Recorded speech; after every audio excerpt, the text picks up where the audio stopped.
Good day everyone, I am Roland M. Pangilinan, student nurse from BSN 3A of NEUST, and in this video I will demonstrate cranial nerve assessment. For the assessment, assess doctor's order. This clarifies procedure and type of equipment required. Then next, assess client's level of consciousness and level of knowledge and understanding. Responses indicate the client's brain function, and level of consciousness is the degree of awareness of environmental stimuli. It varies from full wakefulness and alertness to coma, and orientation is a measure of cognitive function or the ability to think and reason. Then next, assess availability and functionality of the needed materials because organization provides accurate skills performance. Then lastly, assess mental status or ability to participate in the procedure.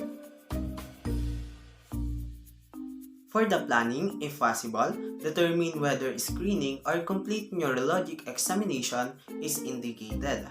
This impacts the preparation of the client, equipment, and timing. Then, prepare equipments such as whisk of cotton to assess light touch sensation, sterile safety pin for tactile discrimination, sugar, salt, lemon juice, quinine flavors. Then, tuning fork, tongue depressor, paper clip, pen light, and clean gloves. For the implementation, introduce yourself and verify the client's identity. Explain to the client what you will do, why it is necessary, and how the client can cooperate. Providing information fosters his or her cooperation and allays anxiety. Good day to ma'am. I'm Roland M. Pangilinan, student nurse from NEUST University of Science and Technology. May I know your name, ma'am? I'm Christamidi Candelaria. When is your birthday po? July 19, 2001. And how old are you na po? I'm 20 years old. Okay, ma'am. I'm going to check your wristband. Okay, ma'am. The procedure that we're going to do is cranial nerve assessment. It is used to determine if you have nervous system disorder, and early diagnosis can help you to get right treatment and decrease long-term complication. I will be touching some parts of your body and there are some movements that you should follow. Is that okay with you, ma'am? Yes po. Okay, ma'am. Let's start na po. Then, perform hand hygiene and observe other appropriate infection control procedure.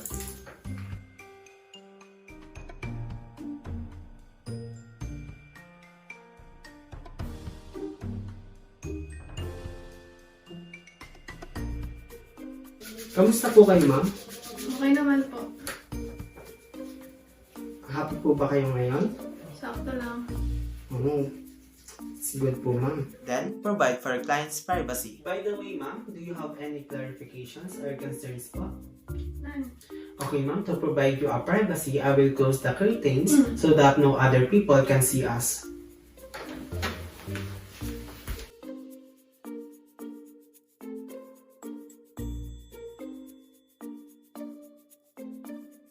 Then next, inquire if the client has any history of the following: presence of pain in the head, back, or extremities, as well as the onset and aggravating and elevating factors, disorientation to time, place, or person, speech disorders, and history of loss of consciousness, fainting, convulsions, trauma, tingling or numbness, tremors or tics, limping, paralysis, uncontrolled muscle movements, loss of memory, and mood swings. And lastly, problems with smell, vision, taste, touch, or hearing.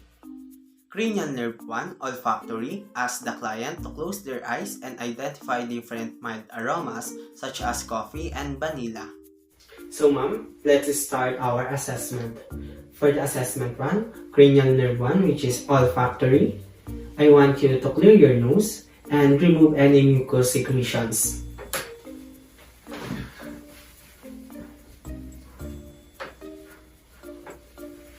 Then after that, ma'am, I want you to close your eyes and occlude your one nostril or close your one nostril. Then I want you to smell this and identify the odor. Coffee.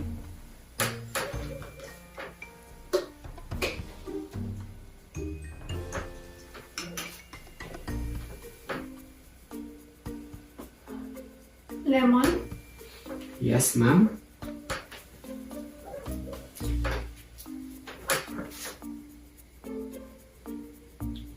Okay, ma'am, you can open your eyes na po. My patient was able to identify odor. Cranial nerve 2 optic asked the client to read Snellen's chart and check visual fields by confrontation. So, ma'am, for our next assessment is cranial nerve 2 or optic. Let the client stand 2 feet away from the Snellen's chart.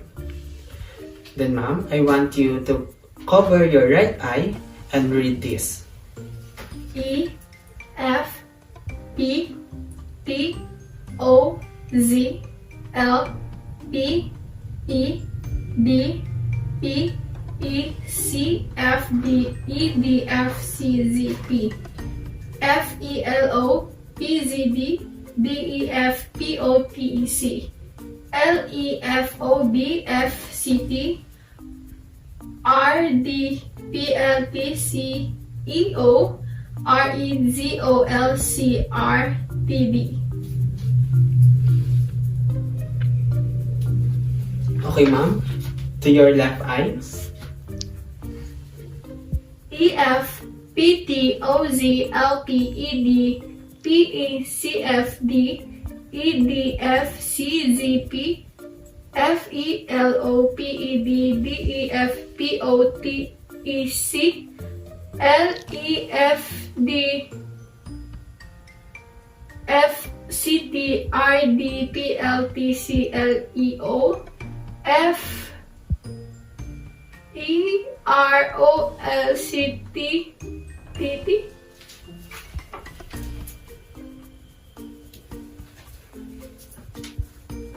Okay po, ma'am. Then for the assessment of visual field by confrontation test, ma'am, tell me if you already see the movement of my hands. I see. I see.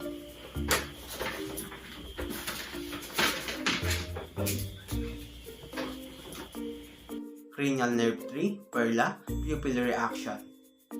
Then, for the assessment of oculomotor, which is the cranial nerve 3, we will test the pupillar reaction using pen light. Then we will observe the response of the pupil to light.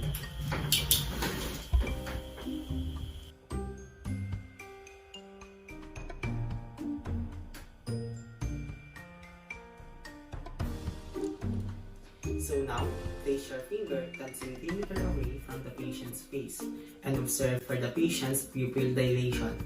Ma'am Krista, I want you to stare at my finger.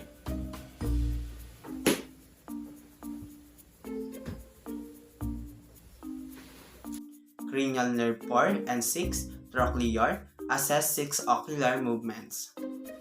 For the assessment of trochlear and abducens, which is the cranial nerve 4 and 6, we will assess the 6 ocular movement without moving her head.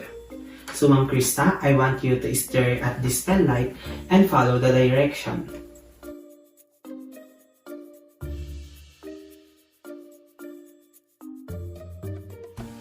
For the extraocular movements of 6 cardinal direction of gaze, ma'am, I want you to move your eyes up right, up left, horizontal, down left, and down right.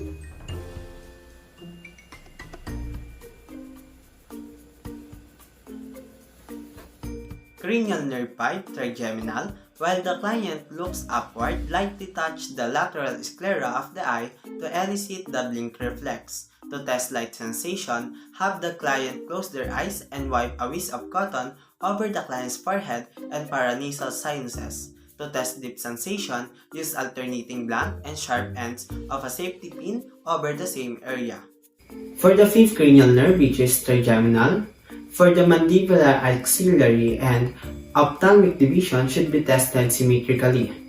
For pain, light touch, and temperature. So for the pain, we will use a paper clip and ask the client to close her eyes. So Ma'am Krista, I want you to close your eyes and tell me if the pain is symmetric.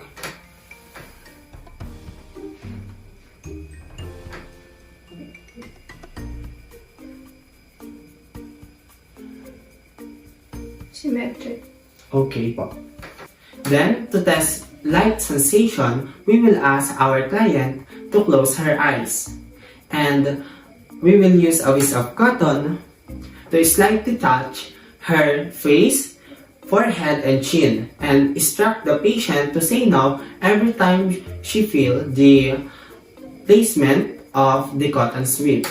So ma'am, I want you to close your eyes and I want you to say no every time you feel the cotton sweeps. Now. Now. Now. So now, Ma'am Krista, I want you to compare the pain. Close your eyes po.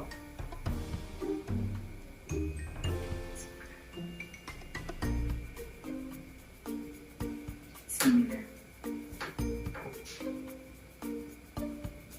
Similar. Okay, tell me if the pain is the same.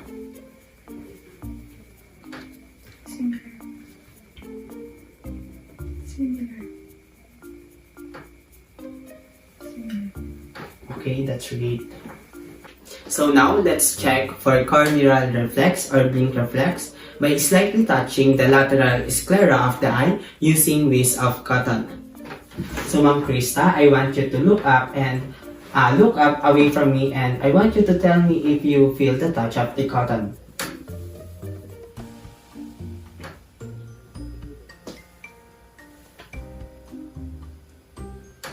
Yes. So the patient feels the touch from the forehead, mandibular, and maxillary areas of the face.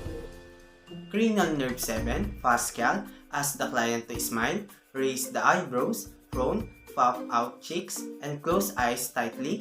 Ask the client to identify various tastes placed on the tip and sides of the tongue, such as sugar, salt, and identify areas of taste. For the cranial nerve 7, which is the fascial, so normally the patient could do these maneuvers easily. So ma'am, can you smile for me?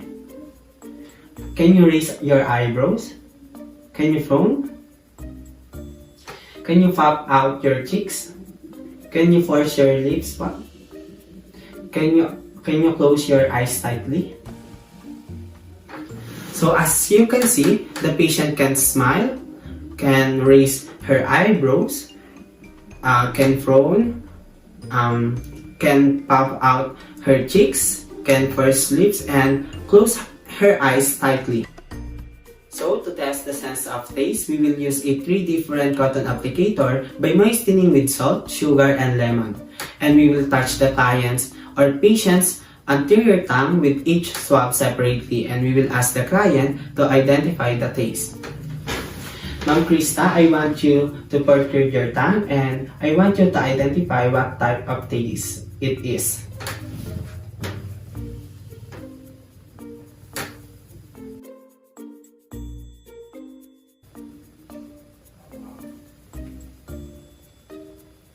Sweet. Okay, great.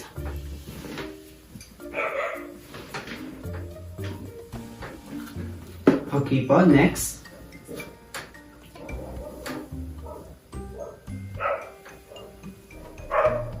Salt. That's great.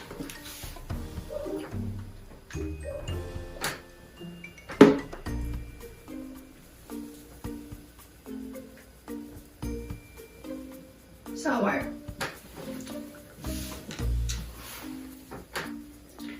As you can see, the patient can identify the taste. Cranial nerve 8, auditory, assess the client's ability to hear the spoken word and the vibrations of a tuning fork. Whisper test. During the test, ma'am, I will ask you to cover the ear that is not being tested. You will cover your ear by putting your finger over your tragus and moving that in a circular motion. So ma'am, we can start na po. Yes. With the patient sitting on an exam table or chair, stand an arm's length away approximately 2 feet behind the patient. Take a deep breath and exhale fully before whispering the number-letter combination. 8MR. Okay, ma'am. Great. So, ma'am, we will go ahead to test your other ear. So, with your right hand,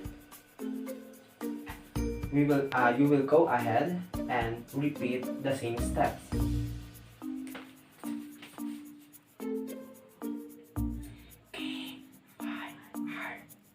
K5R.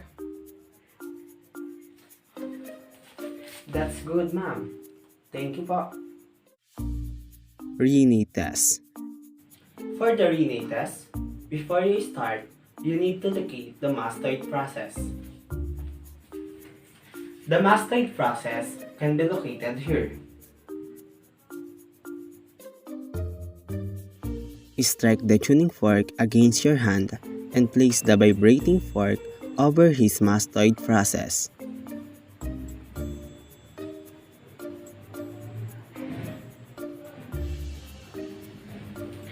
Where did you hear sound pass? Second.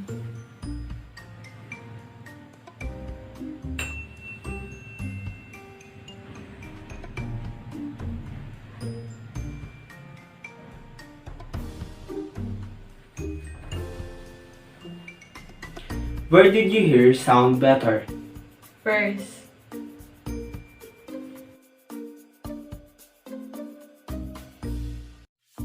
Weber's test.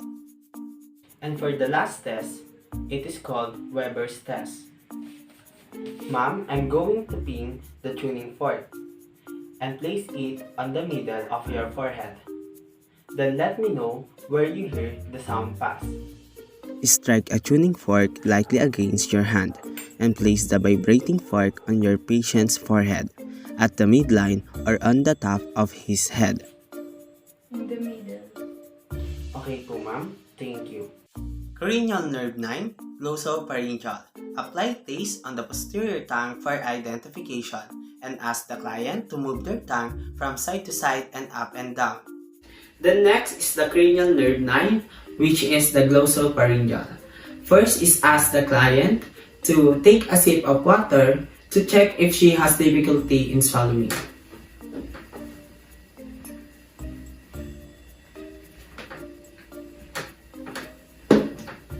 The next, apply some taste from the client's posterior tongue for identification.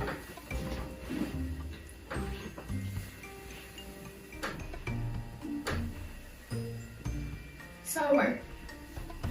That's great. Then lastly, ask the client to move their tongue or her tongue from side to side and up and down. That's great po, ma'am. The next, for the cranial nerve 10, which is the vagus, assess with cranial nerve 9, which is the glossopharyngeal, assess the client's speech for hoarseness. Ask the client to open her mouth and ask the client to say ah, and note for symmetry of upper palate and uvula.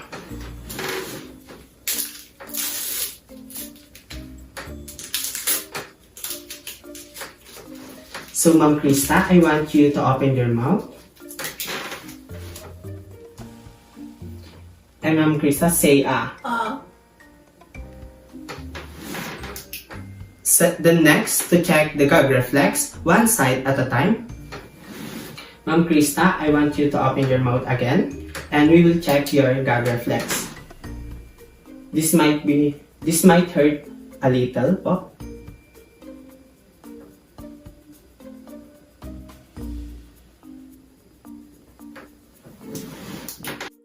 Cranial nerve 11, accessory. Ask the client to shrug shoulders against resistance from your hands and turn head to the side against resistance from your hand. Repeat for the other side. For the cranial nerve 11, which is spinal accessory, we will test the trapezius muscle. Ask the client to face away from us, then observe the shoulder, contour for hollowing, and displacement of scapula. Also, observe for the drooping of the shoulder. Okay po ma'am, I will place my hand on your shoulder and I want you to share your shoulder against resistance. And to assess sternocleidomastoid muscle, I will put my hand on my client's face and I will ask my client to move her head to side against resistance from my hand. Okay po ma'am, I will put my hand to your face and I want you to move your hand to side against resistance of my hand.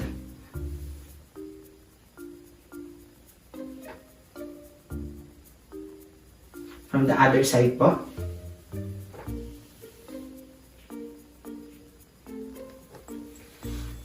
Cranial nerve 12, hypoglossal. Ask the client to protrude tongue at midline, then move it from side to side. And lastly, for the cranial nerve 12, which is the hypoglossal, ask the client to protrude her tongue at the midline. Ma'am Krista, can you protrude your tongue at the midline? That's a great po, ma'am. The next is test the strength of the tongue by asking the client to press their tongue against their cheek while providing resistance by pressing their tongue with one finger placed on the outside of the cheek. On the other side po.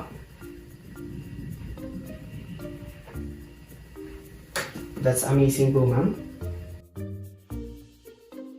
For the evaluation and documentation, evaluate the patient's response to the procedure and document the procedure and other important data on the client's chart. Okay po, Ma'am Krista, the summary of our assessment. It shows that your cranial nerve 2 is abnormal, which has a result of 2010 when you are reading a SNES chart, and the rest is normal naman po. Thank you po, ma'am. Thank you for your cooperation po.